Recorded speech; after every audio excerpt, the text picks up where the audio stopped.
Welcome to episode 10 of Eternal Horizons, a Magic the Gathering podcast where we look out on the legacy format and beyond. My name is Jasper Murison-Bowie, or just Jasper, and I'm here with my good friend Francis Cooper, aka FGC. How's it going, Francis? It's going well, thank you. It's been a lovely sunny week here in Britain, if you can believe that, and I'm looking forward to a weekend away with my friends in Hungerford. Lovely. This week, we'll be talking about the old school event we went to last week. Plus, we've been playing Legacy online and in paper with a variety of different decks. Well, mostly Painter. But we'll also mention Nic Fit, which won an ELMQ slot a couple of weeks ago. But first, there's another ELMQ coming up this weekend, which ties in nicely with a listener question we've had from our friend Phil, who'd like to hear about the mentality of tournament deck choice.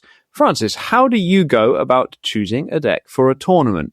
And I think the question is specifically asking about choosing the best deck versus something you play well versus something that's suited or otherwise to a full day of paper play.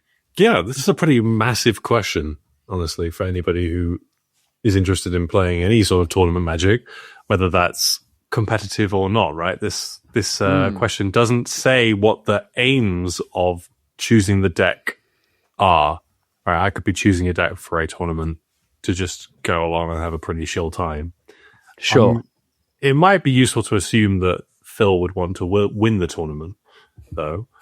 That seems plausible. But often I think Magic players will choose decks that are not win at all costs because they have some other merit, like, as he mentions, personal preference or personal skill or unexpected strategy, that sort of thing. So I think that's a good point. Yeah. You're not always going out to win at all costs. And I think that a sort of big picture thing for me here is that my overall approach is that choosing the best deck is about, the best deck is the one that you want to play. In the same way that, Ansel Adams said the best camera is the one you have with you, I think that there's not a lot of mileage in playing a deck that you don't feel like playing just because it is either definitely or because you think it is, quote unquote, the best deck in the format. And I think that, I'm thinking back to GP Bologna 2019. Our mutual friend Francesco, who I was staying with, we had a lovely time in Italy around the tournament, and he was going back and forth on should I play Dredge or should I play Delver, which at the time was like, quote unquote, the best deck. And I hope you won't mind me saying this, he chose Delver and went 0-3. And I've always thought back on that as something that, he was someone that played a lot of Dredge at that time, and has still played, he's got a fully foiled Dredge deck at this stage. He loves Dredge.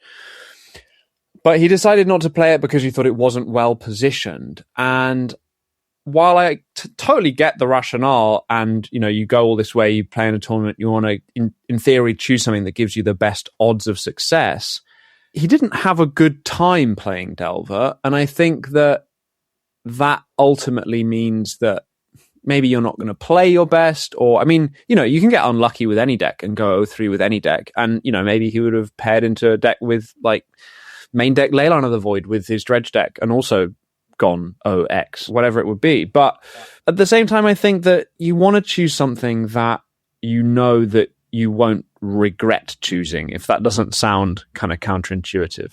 Yeah.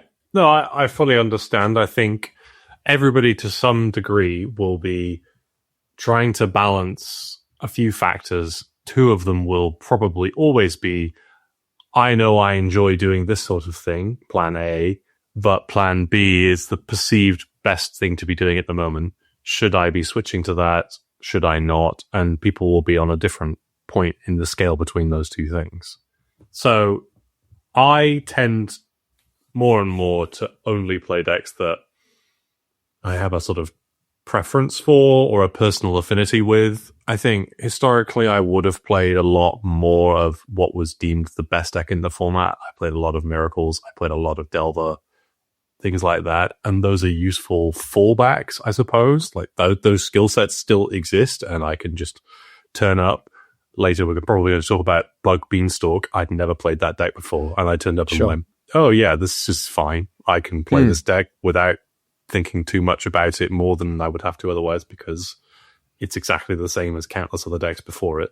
But more and more I will choose to play things that have a sort of, I particularly like the cards in the deck, or I find it novel, that sort of thing, but still have a competitive edge against what I perceive people will play, or I think I can cash people out, basically, which is maybe not the norm to choose to do that. I think that, it's what I'm saying is not so much like just play whatever you want and it'll work out. It's more about making the question a bit broader than just like what is the de facto best deck in the format. I think that that's something that would resonate with a lot of people. You know, nobody that I know is like following. I mean, in Legacy at least, I think it's quite common to have deck preferences and to follow those to a greater degree than just like this is tier 1. Whereas in a format like Standard, you know, I'm thinking about like the Pro Tour where 60% of players registered blue-red VV. When the format is small in that way and when the stakes are high in that way, then obviously that's going to have an impact on deck choice. But at the same time, I think it's important not to overestimate the importance of familiarity, particularly in a format like Legacy, right? Like the format is so big and the lines are varied enough that just simply having reps with a deck is going to be somewhat useful, particularly to pick up on the last element of the question, as a day goes long. Do you think that's fair? Yeah, massively so. Having some familiarity and comfort with what you're choosing to bring will let you shortcut decisions mentally and also anticipate what your opponent might do in spots where you've been there before and they've played a certain way. So you will expend less energy to hopefully win more, I would guess, which is ideal, especially over a longer tournament. There is another point to that, which I usually consider, which is the deck I'm choosing to play able to win in a good amount of time so that I can get lunch? Right. Which, again, I didn't used to care about, but unfortunately I am now old. And that matters a lot more than it used to. 20-year-old Francis was very happy to play 55-minute rounds every round and sit there spinning Sensei's to Banning Top, and 30-year-old Francis does not want to do that, really. Yeah, that's interesting, isn't it? So much goes into this deck decision, and I think that a lot of it ends up unspoken. But the other funny thing about Magic tournaments is that you arrive for the first couple of rounds, and obviously they're important. You need to win those in order to have a chance of progressing. But actually, if you do progress, the most important round is hopefully the last one that you'll play, which is, you know, hopefully a final. And the question of how do you pick something that you can sustain through that is a tricky one. I don't know that I tend to think about tournaments so much in pragmatic terms myself, but I think that it is highly relevant if you're choosing between, like you said, a deck that is going to go to time versus isn't. You're maximizing your chances of success by doing something that is like humanly comfortable as well as, you know, in game, right? Like the tournament is an event that happens in a place at a time, and you inhabit a human body that has needs. And I think not that you have to tailor everything towards, like, I'm not saying like go and play oops because the rounds are going to be short, but I think that it's helpful to take that into account and helpful to just, like, you know, eat well and get good sleep and all of this stuff that's sort of widely accepted wisdom. But I think that can extend to deck choice, like you said.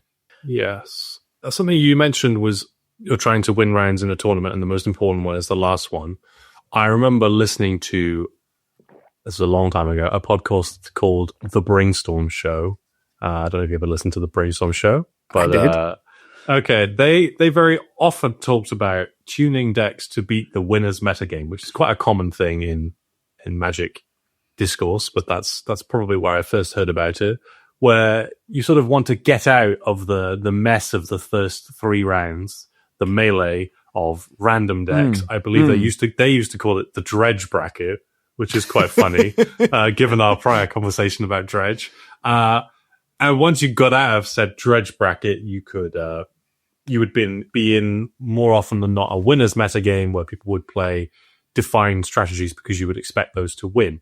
And a way of guaranteeing you wouldn't be in the Dredge bracket was to have your buys for the event. Right. Yeah. So you would win 3 buys for your Grand Prix, and then you would not have to play against what they perceived to be decks that were off meta, so you could tune to beat the top meta decks. Which is just that's not a viable thing to do anymore because you can't win 3 buys at any event anymore. No. And in fact, that ties in nicely with something that I wanted to pick up on, which is that you can do as much work as you like, as much preparation as you like, trying to predict a metagame. And this, we spoke about this with regards to the ELMQ that I went to in Bath, where we talked before the tournament at length about what we expected to see. And I think that the reasons for those expectations were sound. And I sat down and played against Dredge in round 1. And, I hadn't put any sideboard hate for graveyard decks in my list. So I lost. And I think that the problem there is not losing. It's just a question of variance. Magic is a high variance game compared to something like, chess, say, which is as low variance as it gets.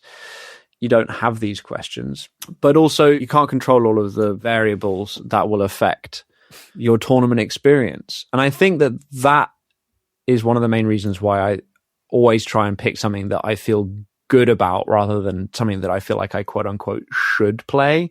If I pick a deck that I should play and I get varianced in rounds 1, 2, 3, whatever, then I have an overall negative experience of the day. Whereas if I pick the deck that I want to play, that I've fine-tuned for what I expect to see, it's not just, I'm going to register whatever because I feel like it. It's more like, okay, well, I want to do this. So how can I make this answer the questions that I think I'll be asked at the tournament?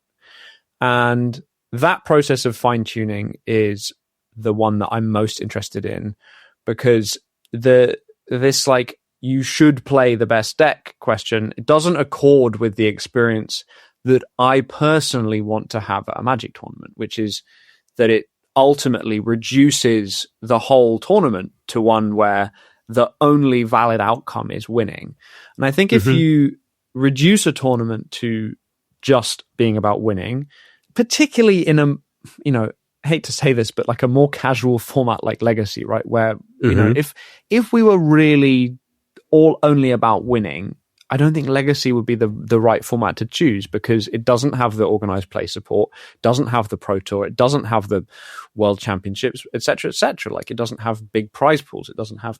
So, as a goal, I'd prefer to tailor it to having a nice day out as well as giving myself a good chance to win. It's always a sort of push and pull between those things for me. I think also what you've sort of got very close to talking about a different topic there, which is often when people are unhappy with a format, you might get told that you should play the best deck. But that doesn't solve the problem if you are a person with the mindset that you want to play something that you find enjoyable and you don't just care about winning, but you'd like to feel like you had an opportunity to win. And that's always a changing window, right? That window always moves as to what is playable and what isn't. But as the format compresses around certain things, like it did with, say, Entomb, that window gets smaller and people become more dissatisfied with what is available for them to choose from that they perceive as a good use of their time to play. So, again, it might depend on how comfortable. I am also a person who I didn't play Dimir Reanimator at any tournament, I believe, of merit. But I played other decks that I thought were useful. Useful is a wrong word, but no, that makes sense to me. That fulfill a role within a metagame that's defined by a big deck like Reanimator. I think I played a bunch of Corey Stillcutter Blue Red last year, and I played a bunch of Nadu Breakfast. And both of those I thought were very competitive decks, and I enjoyed them, and I had lots of repetitions with them prior in different variants for many years. So I suppose these are the sorts of questions I would be asking myself if I were going to go to a big tournament. Yeah, the question is about mentality of tournament deck choice. So that we have discussed that, but there isn't an answer to it, unfortunately, Phil. No, true. But I think it's a great point that you make about what happens when a metagame gets compressed. You feel like your choices are likewise compressed because that 50-50 or whatever it is, 45-55 play between like, okay, I can pick a deck that I like or I can pick a deck that is, well positioned. If there are just fewer decks to choose from, you don't get to make those same choices, I think, because you're at that point you're just intentionally hamstringing yourself, and you're saying, well, I'm no longer here to have any chance of winning. And I think that, again, that slightly violates the premise, because the question here is about tournament deck choice. It's not about local deck choice. It's not about going to your LGS on a Thursday night and saying like, oh, I'll play whatever the hell because it doesn't matter. This is about something that you do, I suppose, genuinely have some desire of winning.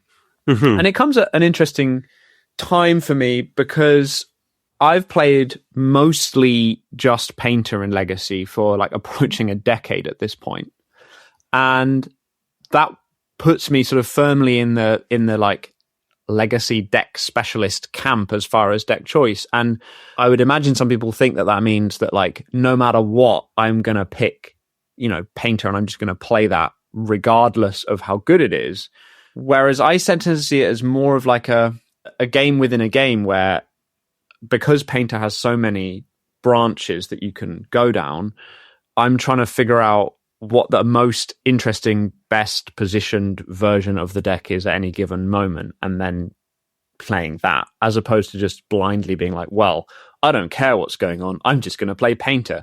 There's an element of that too. I love playing Painter. Clearly, if you've listened to this podcast before, I talk about it a lot. But at the same time, I try not to get blinkered in that way and think that like all I can do is play this. There are other options. I have registered, believe it or not, from time to time, other decks. Nobody believes that. Francis is vigorously shaking his head. I don't know what you're talking about. But I think that like it comes back to what I started with, which is like you have to want to play the deck you're going to play. I don't think you can force yourself to play a deck that is well positioned or the best just because it's those things in a format like Legacy. It doesn't, for me, that doesn't match up with how I approach things, at least. No. But I'd be curious to hear what other people think. Like, I know that, the grinder, quote unquote, mentality where you're just like playing as many tournaments as you can is to just play the best deck. I mean, people often say just play the best deck. But I just don't really buy into this idea that there is any such thing as one best deck. The best deck changes from tournament to tournament. The best deck changes from metagame to metagame, and it reacts to itself. These things that don't exist in a vacuum. It's not like, there's a deck that is favored, mathematically speaking, like white is in chess, favored against black. That's not a thing. You don't get that across a game as with as many moving parts as Magic, I don't think. That's an interesting last point. I tend to err a bit more on the side of that process that you're describing, where things change week to week, eventually results in an equilibrium, and that equilibrium may contain a deck which wins more than all the other ones. But that isn't awfully common. Well, it used to be very, very uncommon, if not vanishingly rare. And when they print cards like Lurrus or whatever, then that happens very quickly.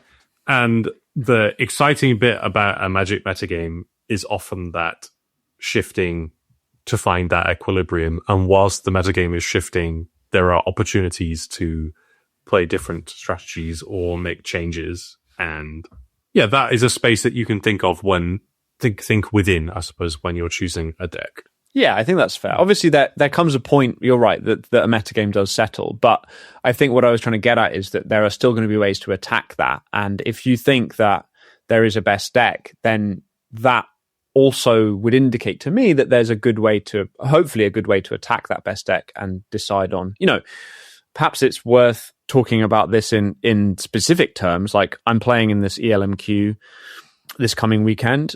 The best deck, quote unquote, is blue-black tempo, and it's just had a new printing in flow state. And I think it's reasonable to expect that a good number of people will register that. How does that change the deck that I register? These are the sort of questions that I'm thinking about ahead of a tournament. Yeah. I might even say that Dumia Tempo, if it weren't for flow state being printed, was on a bit of a downtrend. And I would assume that flow state fits best into Dumia Tempo, and that will kick up again. But the blue-white Felia deck, I think, has been doing very well against blue-black tempo. Yep. And I have not enjoyed playing against blue-white Felia with very many decks at all. But no. So that ebbing and flowing is definitely present in Legacy currently. And choosing a deck that can fit into the space around those other decks is, a complicated problem for you to solve before Saturday. Yeah, for sure. But no, it's interesting to talk about. And I particularly was interested in hearing you say that you've sort of moved from one point along this line of like, I'm picking whatever's best to I'm picking what I'm interested in. And I think that because of the way that like human psychology works, there's actually more to be gained from picking what you're interested in than you might think, because that'll translate to testing more, that'll translate to focusing more, that'll translate to just, if you're enjoying yourself, you're probably less likely to overthink and make a misplay because you're not nervous, or you're not sort of holding yourself to a high standard of like, well, I've picked the best deck and therefore the only allowed outcome is victory. You know what I mean? No, I understand. Yeah, you're more likely to reach that flow state where you are making not intended. good decisions without thinking about them. No, definitely intended. I think another reason why I might have shifted camp slightly is that, one, I care far less about winning events than I used to. And I also have far less time to play, and so want to ensure that when I do play, I feel satisfied with what I'm choosing to do.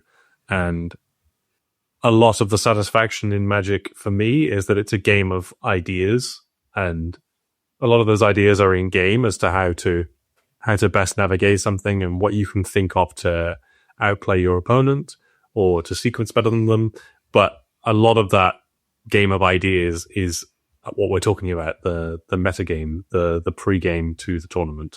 And that's really interesting. And also the game that you can play whilst you're sat on the bus, you can just think about it. Yeah. And I wouldn't get any of that if it was just, do I want to play a braid or cast into the fire in my sideboard in a slot in blue-red tempo? That's it. That's not a very interesting thing to think about for me. So, yeah. And also you wouldn't get it, I think, if you just sort of outsourced your deck decision to like, okay, well, this is the winningest deck according to the numbers, and therefore I will play that. You don't any longer really do that much thinking. Yeah. Original thinking. I mean, I agree. I love that aspect of Magic in general, and I love the way that you just expressed it as Magic being a game of ideas. I think that's a lovely kind of concept. So I think maybe that's a good place to leave that discussion. I hope, Phil, that we've answered your question, but if not, feel free to clarify. I should say also, please do get in touch with your thoughts on this. How do you choose a deck to play? What do you want to talk about next, Francis? So, speaking of deck choices, our friend Jamie Hardy played in the Ecobaronen ELMQ online tournament, and he chose an orthodox deck, especially in 2026. He messaged me the night before saying, should I play Nic Fit? I want to see if I can get his exact quote, but it was really, he came to me thinking, oh, is this a good idea? Should I be doing this? And I was thinking, based on the conversation we just had, I gave him the recommendation of, well, it seems fine to me. I doubt anyone will be playing for it, and it seems cohesive. He said, yes, I am going to register Nic Fit for tomorrow. Am I insane/stupid? So, but he did, in fact, win not the tournament, but he got handed down the invitation slot for the ELM. So congratulations to Jamie. He finished in the top 4. Nice semi-finals exit for him, but, not too bitter an exit in that, as you said, he managed to get the invite to the European Legacy Masters, which is fantastic, with Nic Fit, no less. And I think, actually, that's a lovely illustration of what we've just been talking about, in the sense that Jamie saw a gap in the established metagame. He saw things that he felt he could exploit with certain combinations of cards, like Veteran Explorer and Cabal Therapy in this case. Or perhaps, more notably, a card like Icetil Explorer combined with Ghost Quarter in a format that doesn't play that many basics, or at least where the top decks don't play that many basics. Yeah. I think he has made a lot of really interesting choices. So he's taking advantage of cards that are powerful but don't fit into very many decks, like Malevolent Rumble. Right, that's a really strong card that does not see a huge amount of play. He's playing Pernicious Deed, which is extremely powerful, and again doesn't really fit into many archetypes. It's actually a card in that sort of middle period of Magic, which doesn't see much play anymore. Those cards, right? Most cards are either very new and hyper pushed, or very old and broken because they were Urza Saga or something. So this sort of fits nicely in there. And then he's playing with a card that when I played with it first, Esper Origins, I thought was quite sort of synergistic and interesting to play with, but couldn't think of where it would be played in Legacy. And it's a really cool slot in the deck, I think. What does Esper Origins do? I think this is a sufficiently obscure card that we should probably read it out. Sure. It's a sorcery for a green and a generic from Final Fantasy. You can surveil 2, gain 2 life, and then if this spell was cast from a graveyard, exile it and put it onto the battlefield transformed with a finality counter on it. And it has flashback for 4. So it's a 2-mana sorcery for some selection, and then it comes back as an enchantment creature Saga Elemental, which if you played the Final Fantasy Limited format, you'll know exactly what those are. But essentially, it's the same as a Saga, but it is a creature. So it's a 4/4, and it has 3 chapters. Reveal the top card of your library. If it's a permanent card, put it into your hand. The second one is add green.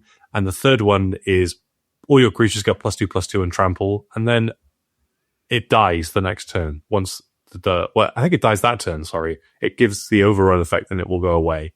Much like Urza Saga goes away when it uses your library. Yes.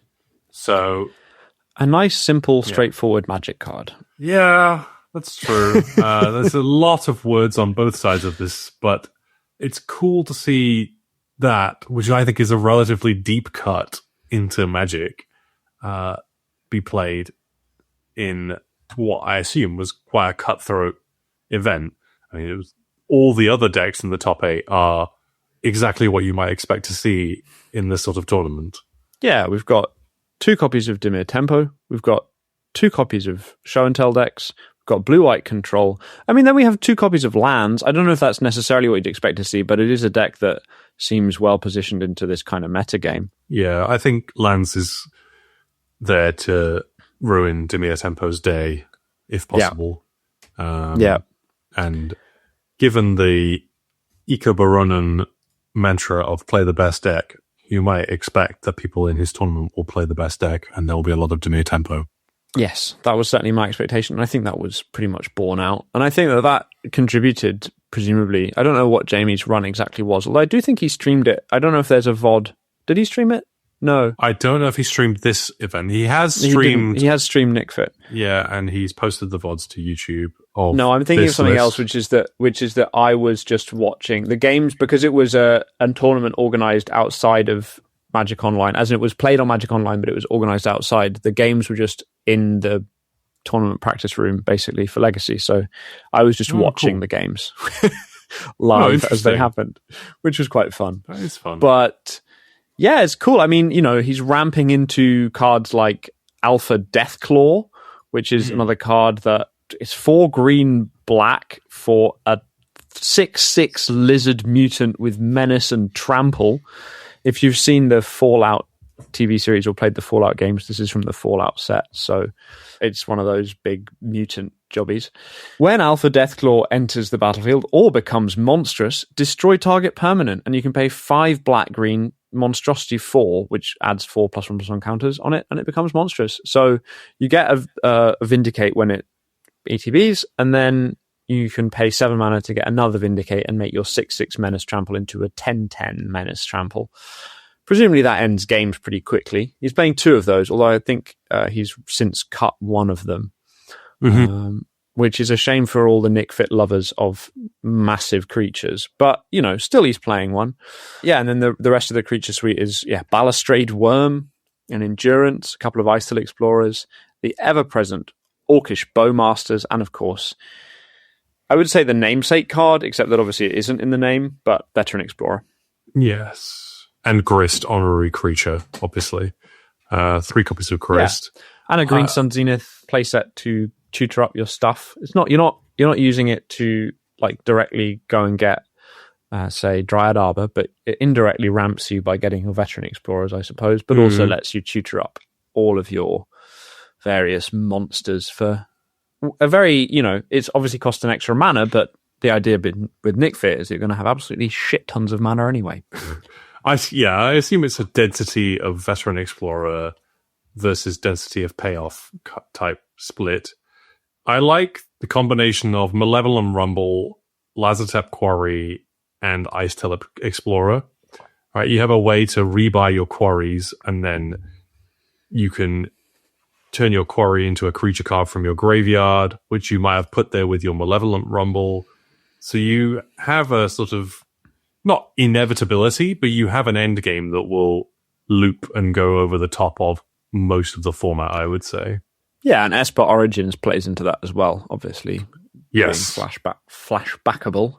And then the sideboard is super clean. It's 2 Collector, 4 Disruptor Flute, 3 Endurance, 3 Force of Vigor, and 3 Mindbreak Trap. This sideboard is not fucking around. Yeah, those cards are all excellent, and they're all for the decks that you might expect to have more trouble with, right? This is going to go over the top of all of the fair, grindy, or tempo decks, and they'll have trouble with people abusing artifacts or the Storm Trigger or their graveyard. So, big fan, and congratulations to Jamie. Very well deserved, honestly.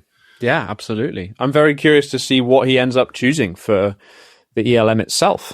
I mean, I would expect, given that he's written like 15,000 words about energy, that he might play that, but maybe not. I guess we'll see. Well, yeah, I've heard that he started playing Nic Fit because in his home Canadian turf, people have started playing Massacre because of him.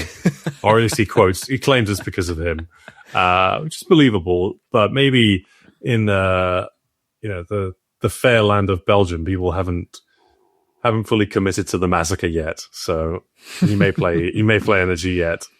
Otherwise, in Legacy, is there anything else you'd want to talk about? We did briefly touch on this Saturday. There's the last potential ELMQ, maybe that you're going to play. Yeah, I think that's the last one that I know of that is sort of local or local-ish or travelable too. So you're not playing because as you said, you're away in Hungerford, but I am planning to go. I haven't decided on a deck. It is only, as of time of recording, like 4 days away, or less than 4 days. It's Wednesday evening. So, yeah, I'm looking forward to it. It's at our local Dark Sphere, so that'll be fun just to go and play, hopefully, a big tournament. I hope to see some friends there, maybe try and win it. We'll see. Yeah, I enjoyed playing it. Last year, there were 40, 50 people or something last year, so maybe it will be the same this time. I know that you want to take advantage of people playing Flow State. Perhaps you will consider playing Pyroblast. Perhaps you will consider playing Agatha Soul Pauldron. But who knows? Yeah, who knows? It's I think that there's not a lot of time left to prepare. So I think that I will likely revert to type, in the sense that I'll play something that I feel reasonably familiar with in one way or another, but with some idea of what I'm expecting to see, but mostly just looking forward to playing a big legacy event. I think the blue-white Felia deck is definitely a threat. I'm curious to see. So I don't know if you wanted to talk about what we've both been messing around with, which is Does Machines. Okay, yeah. I started a league last night with a mono blue Does Machines Lady Octopus deck, taking us back to early episodes of Eternal Horizons. And I played against a blue-white Felia deck, and I played against a blue-white not Felia deck, a blue-white flow state kind of build. And I do think that is a choice between those two things. I don't know that I necessarily see flow state as slotting into the Riddler Felia deck, mostly because I think Riddler and flow state are competing for the same sort of slot. Do you think that's accurate? I think they require meaningfully different deck construction, right? If you're going to fill your deck with creatures or other permanents to flicker with Felia, then you're not going to have the desired density for flow state of sorceries and instants, and I suspect you're going to want to be playing a Mystic Sanctuary core maybe, and I don't know, Prismatic Ending, and you might want to be thinking about playing a density of cheap spells, instants and sorceries, basically. Yeah. So it's just a different shell, I would guess. I think so. But I don't know which of them is going to end up better. I think that's the question for me, is like you said, I have not enjoyed playing against the Felia decks. They have a lot of grinding power, but also can close out the game maybe more quickly than the deck that I played against that was not playing those cards. The finisher was 4th Eolingas. So that was the way that ended games. Uh-huh. But I think that is... I know that's a card you like very much, but it's not necessarily as good at ending games as a 4/6 flyer. They're very different. And I would guess that 4th Eolingas, most of the time in Legacy, requires you to have interacted a lot with your opponents. Yes. And your opponent's creatures matter a lot more than, say, if you just have things that are bigger, or Felia removing their blocker, or whatever. Lots of ways that deck manages the board. And flow state definitely enables that extensive interaction, right? Because the experience that I had playing against it was, I played a turn 1 play, they Prismatic Endinged it, and then they Force of Willed my next play, and then they untapped and cast flow state. And I was just like, oh, now I'm behind. Because, the cost of, if you've constructed your deck to play like that, you're not losing out as much on the tempo because you've got the free interaction of Force of Will, and the pending was a 1-mana play at that point. So, and I think that's even more concerning with a blue-black build that gets to play Thoughtseize, where the Thoughtseize, not only does it, interact very well with whatever your opponent is doing, it also creates this massive information imbalance where you then know what to force. And if you can then just keep reloading with flow state, where it's, 2 mana, draw the best 2 of 3, without even drawing them to get around Bowmasters, I think that's a pretty scary prospect. So I do expect the card to see play. Although, like you said, it does require deck construction around it. I just think that a lot of the cards that it asks you to play are cards that you want to play anyway. Yeah, I fully agree. And I think it will likely end up being better than Expressive Iteration was. And the way that people are playing it online right now sort of indicates that will be true. It certainly plays better with counter magic, which is a huge part of the format. Yeah, I mean, notably, the blue-white deck, sorry, just to interject, was playing Spell Snare. The control deck that I played against with flow state in it clearly, I don't know if that's just sort of anticipatory metagaming gone too far, in that, if you have your Spell Snares, you can counter their flow states. But I thought it was notable. I hadn't had a Painter Servant spell snared in a minute, let me tell you. That's certainly a commitment to other people playing flow state, which I guess on maybe day 1 or something, or week 1 at the very least, is quite likely. Yeah. I think so far that has been the biggest impact of Secrets of Strixhaven. I have been playing a very similar Lady Octopus or whatever, Murata Neuron hacker, does machines build on Arena in Timeless. And the biggest impact from Secret Strixhaven there has definitely been they've put Force of Will and Days into Timeless, and they've also put Vampiric Tutor into Timeless, which is now unrestricted. That's definitely a choice. Yep. And Library of Alexandria, which nobody has played that I have seen. 4 copies of Library is now legal in a Magic the Gathering format near you. You can do it. But yeah. Anyway, that's very funny. 4 Library of Alexandria. Yeah, I am excited to hear what you do choose to play. I'm sure we'll talk about it and see where that goes. Yeah, definitely. Before then, there's Thursday Legacy, which... Did you want to talk about that? Thursday Legacy, tomorrow evening, I'll be going, and I've been told that a notable necromancer will be attending, Mahfuz van Gogh, who I believe lives in Brazil, is in London, which is, quite a long way from one to the other. It's very cool. Just to travel for a 3 or 4 round Legacy evening. It's quite a commitment, I would say. Sometimes I complain that I have to go to West London from South London. But, so that will be exciting. A visiting dignitary. Yeah, exactly. I have played Dredge once or twice myself, and it'll be exciting to meet him. Unfortunately, I had already planned to play a specific deck, which I constructed last week and shared with my friends, which does have 4 main deck copies of Endurance and... main deck Soul Guide Lantern and as a sub. He's going to think you've done this on purpose. He's definitely going to think you've done this on purpose. Yeah, I know, but I haven't. I was planning on playing a mono green painter build with Delighted Halfling. I think Jasper shared a list with me mid last year with Commune with Beavers.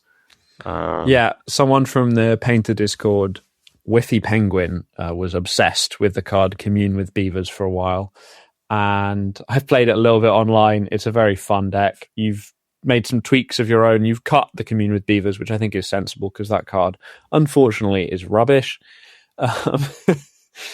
But it basically is like a green painter list that slams Khans by making a bunch of mana. And you get your free spells through Endurance, and you get to play some pretty good cards. Like, I presume you're playing Malevolent Rumble, for example. That is a very strong card, as we talked about earlier. Aforementioned Malevolent Rumble, and notably, you can make your Khan uncounterable or your One Ring uncounterable on turn 2, which is quite good usually. And Painter synergizes nicely with Veil.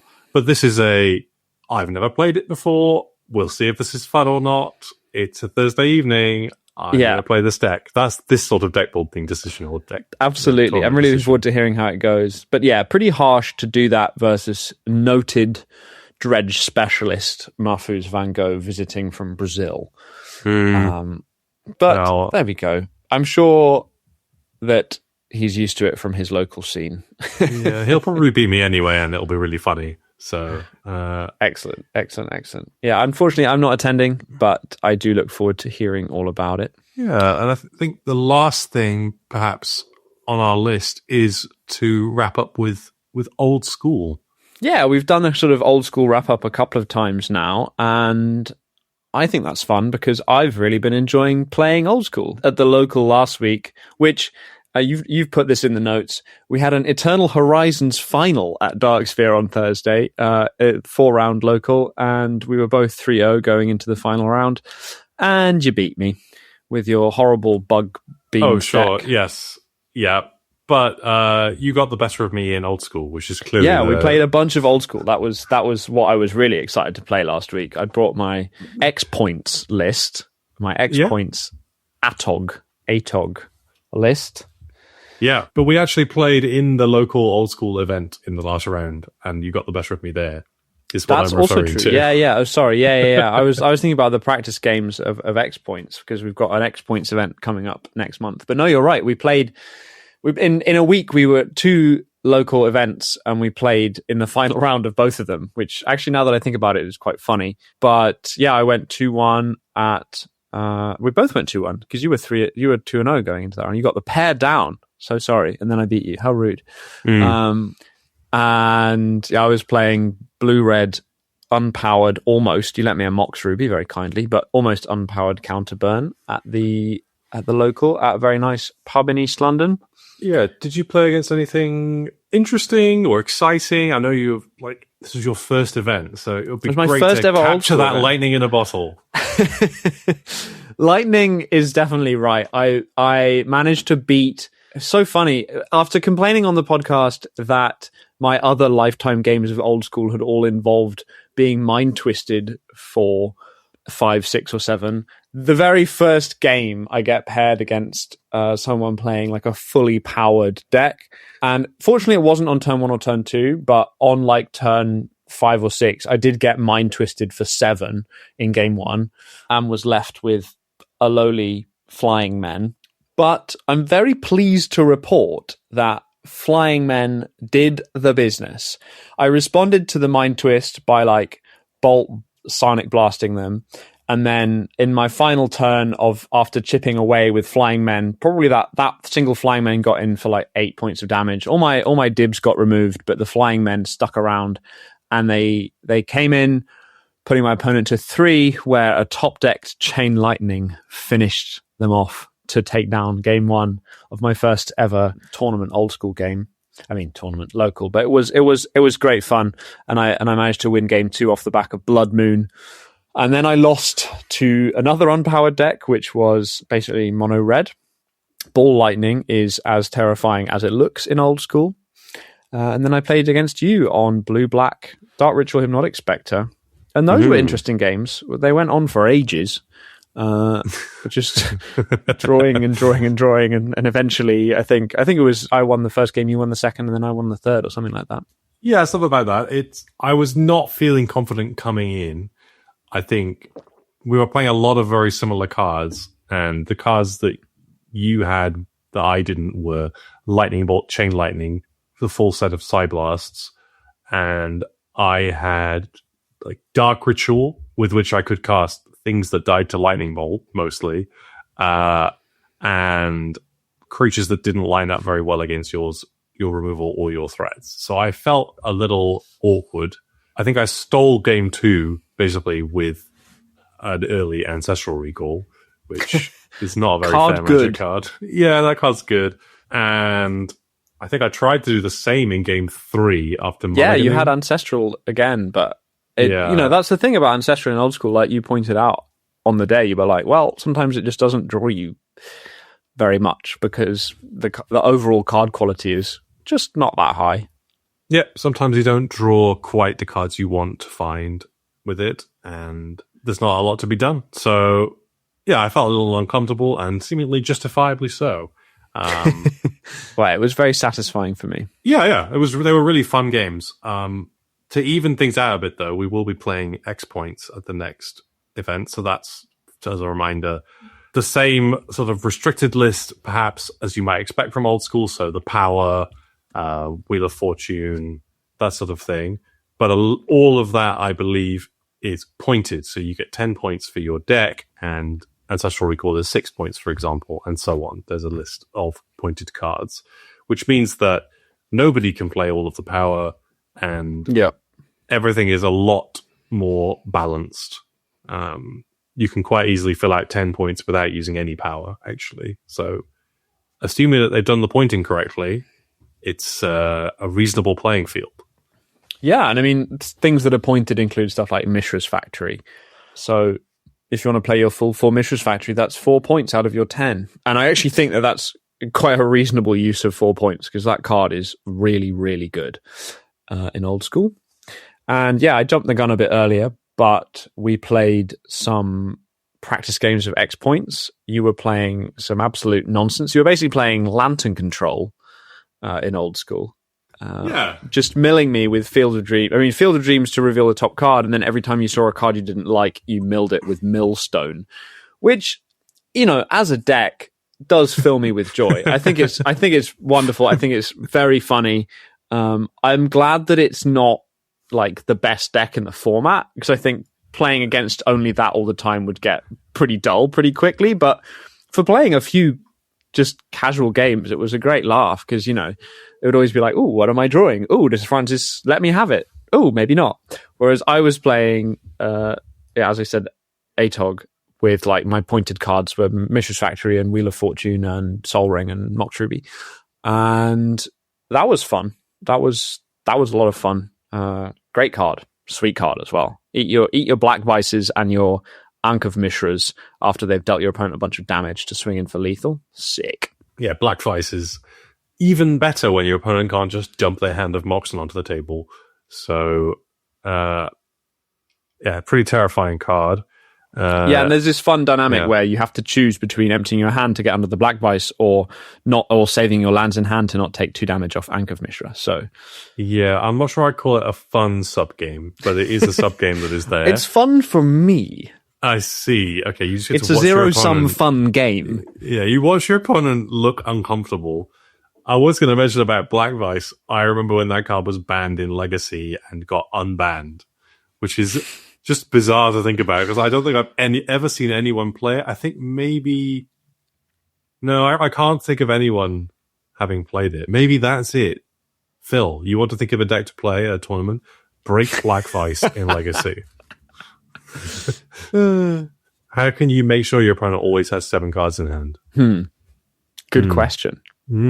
But I'm looking forward to it. I don't know if I will play Field of Dreams. I have really been enjoying playing it. It's a good combo with Millstone, but also a good combo with Sindbad and Petrosphinx, which are both cards that everyone knows what those do. Yeah, no need to tell anyone. Petrosphinx, all format, all star. Yeah. So I might play that when we get to the xpoints event. I was playing it with power, and I realized that the deck didn't really make very good use of power, and so I might as well play it as xpoints. But we'll see. I got soundly stomped, as it were, by Jasper's Atox. So, in fact, the only games that looked like I might win them, we had to go play Legacy because they were taking too long. Taking ages. And I was sort of winning by locking Jasper off of drawing relevant mana, basically. That was basically it, yeah. You can draw all your red cards, but I'll strip mine your mountain and then mill away all your red sources. Recall my strip mine and yes. Geez. Yes. Fun magic. But actually, it was fun. I was enjoying it. I don't know. Yeah, I think, fortunately, the xpoints event is likely to be 4 rounds and not like 10, because I think if it were a long tournament, you might have second thoughts about playing a deck whose win condition is Millstone. Yeah, I'm having second thoughts about playing it generally, but we'll see. We'll see where we go with that. I have other options, so we'll definitely pick that up. Cool. Well, I think we're getting close to wrapping up. The only other thing I can see is that we wanted to mention that we're planning to attend Eternal Mania in Hasselt, Belgium, in July. And that is also where the European Legacy Masters tournament will be held. Yeah. But regardless of qualification, we're going to be there. Yeah, I think it's good to shout it out. I'm excited to go. I think it'll be one of maybe 2 events that I actually get to go to this year abroad. So that'll be really, really fun. I'm looking forward to it. So we just want to shout that out, basically. Yeah, and there's a Team Trios event that is very sweet. The Team Trios format is pre-modern, vintage, old school, which I don't know that I've seen this as a format lineup anywhere else in the world. So thankfully it's completely proxy friendly, which is very unusual actually for any old school event to be proxy friendly, but does mean that this trio is a bit more accessible than perhaps it would be otherwise. I don't know how many teams could put together 2 full sets of power for vintage and old school. I mean, yours probably could. The winning team last year had 3, so... but I don't think those go hand in hand. It shouldn't matter. But we had fun playing our cards last year, for sure. You're playing with our friends Alex and Phil, and I'm hoping to also play in that Team Trios event. And I may even be in the old school seat, it's looking like. So that would be quite entertaining. But no, really looking forward to Hasselt. You guys all said last year that it was a great time. Obviously, I didn't attend last year, but I'm very much looking forward to coming this year. regardless, as we said, of ELM qualification. But fingers crossed, I've got one more shot at qualifying this weekend, so watch this space. Anything else you'd like to add? No, nothing from me. Well, great. That brings us to the end of episode 10 of Eternal Horizons. Thank you very much for listening. Please do follow us on Spotify or YouTube or wherever else you get your podcasts. Leave us a comment, leave us a rating. Tell us how you prepare for tournaments and how you choose your decks. Thank you so much. Goodbye. Goodbye.